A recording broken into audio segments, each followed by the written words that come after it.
Entrevista da semana. O jornalista Diego Souza conversou com a advogada Isabela Medeiros sobre transexualidade. Acompanhe a entrevista. Isabela, eu abro essa entrevista te perguntando como são vistos juridicamente os transexuais no Brasil. Então, essa é uma questão bastante antiga e bastante atual, vamos dizer assim, paradoxalmente, né? Digo bastante atual porque está em voga agora, né? Tratarmos, então, atualmente os transexuais, por uma questão até midiática, estão sendo expostos e visibilizados, o que é uma questão positiva. Mas é uma questão bastante antiga porque os transexuais existem desde sempre, né? E juridicamente eles sempre foram uma parcela, talvez eu ousaria dizer que a parcela mais juridicamente invisível da população.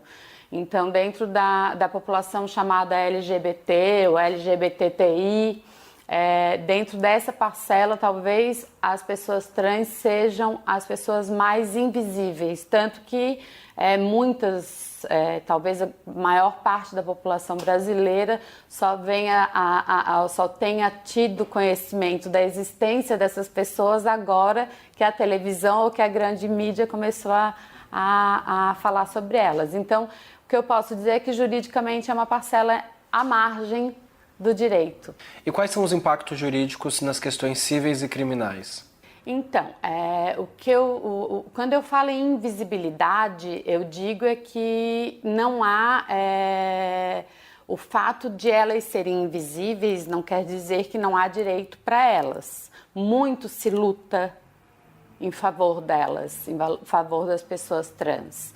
Então, existe uma luta cotidiana, eu até não fico à vontade, porque muito embora eu seja uma advogada que sempre tenha, desde as minhas primeiras causas, né, sempre tenha tido essa vertente a favor de direitos humanos, mas eu não sou uma advogada, vamos dizer, ativista. Nós temos advogados ativistas que lutam cotidianamente a favor dessa parcela da população para que essa população seja incluída. Então, eles estão sendo juridicamente incluídos.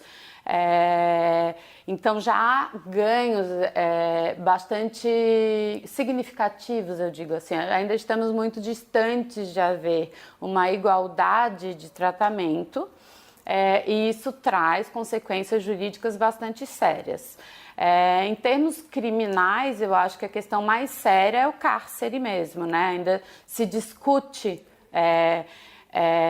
para um homem trans ou uma mulher trans, qual é para qual cárcere essa pessoa deve se dirigir. Essa é uma questão muito complicada e que essas pessoas ativistas batalham. Aí, se você quiser, eu acho que a gente vai desenvolver um pouquinho mais essa questão.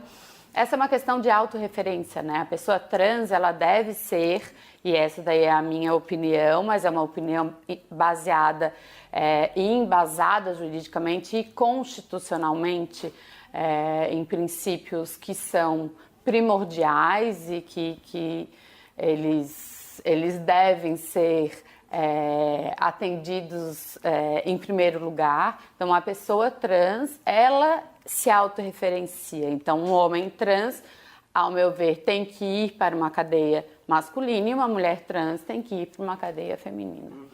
O que a legislação fala da dignidade da pessoa humana trans? Não é necessário, na verdade, uma consequência da dignidade da pessoa humana primeiro, o princípio da igualdade, e é um corolário da dignidade da pessoa humana o direito à identidade de gênero, por exemplo. Então, a questão de gênero é uma questão íncita à dignidade da pessoa humana e, portanto, estaria compreendida em toda a casuística e toda a problemática das pessoas trans. Então, se nós levássemos a sério, né, hermeneuticamente falando, a dignidade da pessoa humana, que na verdade caiu Hoje em dia a dignidade da pessoa humana ela é utilizada como fundamento para inúmeros casos, né? Mas se nós formos utilizar de forma bastante séria a dignidade da pessoa humana, um dos expoentes ou uma das consequências da dignidade da pessoa humana é justamente a expressão de gênero e o direito à identidade de gênero, que é justamente o que as pessoas trans, num primeiro momento, lutam para ter. O direito de elas serem o que elas são, o direito de serem identificadas e respeitadas como elas são, né? Basicamente isso. Há algum suporte jurídico além da Constituição Federal? Não, na verdade não. Não há facilidade, na verdade, nenhuma. A pessoa trans ela já nasce com uma dificuldade dentro da família. Então, os números estão aí, os números brasileiros eles não são nada otimistas. O Brasil é o país que mais mata pessoas trans no mundo. Os crimes de transfobia normalmente são crimes bastante violentos. As pessoas trans, os números dizem que as pessoas trans, elas, num primeiro momento, o primeiro momento de repulsa se dá dentro da família. A gente está vendo isso na grande mídia, né? Muito embora de forma glamourizada. Então você imagina se a gente está vendo isso numa família rica, o que acontece com uma pessoa que além de trans é trans e pobre, né? E como consequência isso gera uma outra estatística que é bastante alarmante, que se estima que 90% das mulheres trans atualmente estão subempregadas, e quando a gente fala em subemprego, a maior parte do subemprego é a prostituição.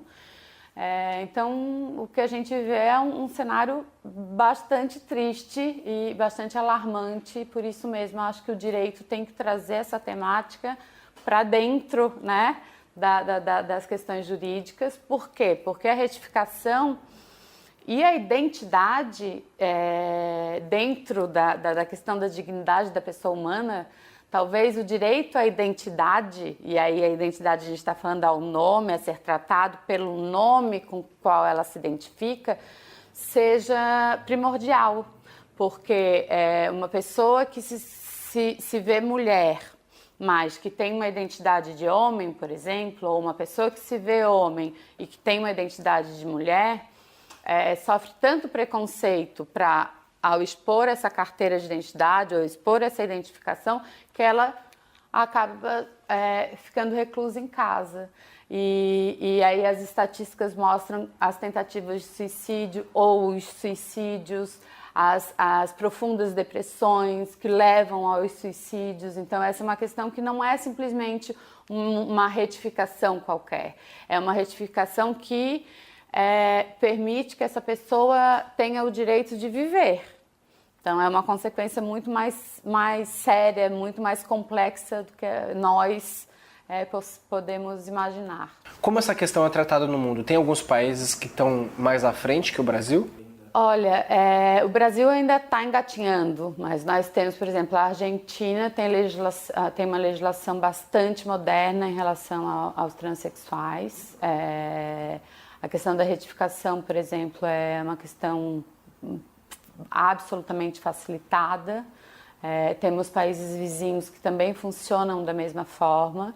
Então, infelizmente, o que eu posso te dizer é que o Brasil na América Latina é um dos países mais atrasados nesse setor também.